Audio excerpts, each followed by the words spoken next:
All right, good morning. So for my reflection video, I had a student who was classified as learning disabled.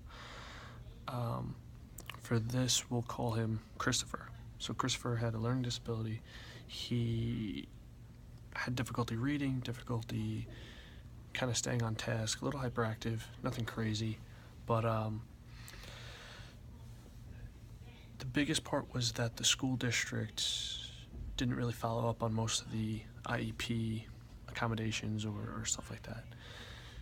But for learning disabilities rather, I found it to be somewhat of a mystery that most of these students with the disability never experienced any sort of brain injury, so that for them having this disability was kind of shocking to me. But I found that the most common struggles of these students are their reading skills, their writing skills, and their oral language. And Christopher had struggles with reading and English, and well, speaking it. I've known him for years, and to this day there are things that he says, and you're just like, what are you saying there, buddy? But he's very outgoing about learning. He's very enthusiastic. So I think for him, I took something that he liked, like math. I took that for my lesson, and I used word problems to kind of work on that, picking apart a sentence or that comprehension part. And I also found out that most students with learning disabilities are very visual learners, and that's why I use the manipulatives. I think manipulatives for mathematics is so vital to understanding, whether that be use of high tech or low tech. I'm a big fan of the low tech, so a lot of hands-on stuff, and I feel like that just helped Chris understand everything a little bit better, even though sometimes with the readings or the sentences he couldn't really understand everything.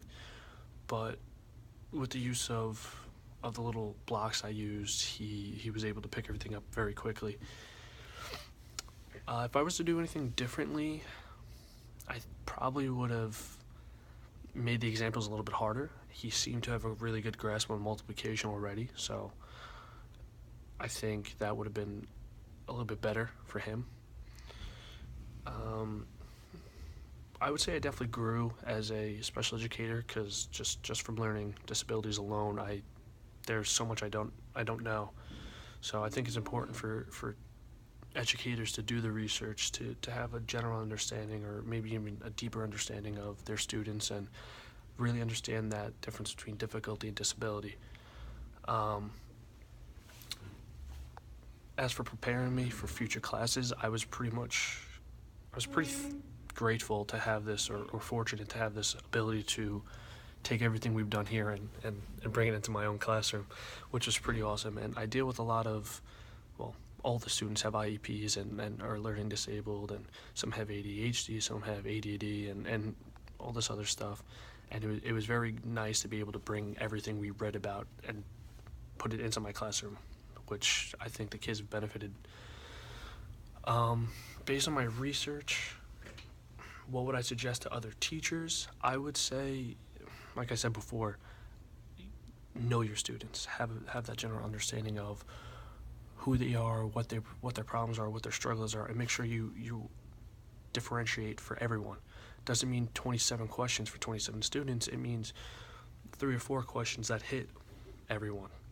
So I think that's the hardest part, and also the best part of being a teacher is you're taking these things and you're really focusing on the students, and that's what it should be.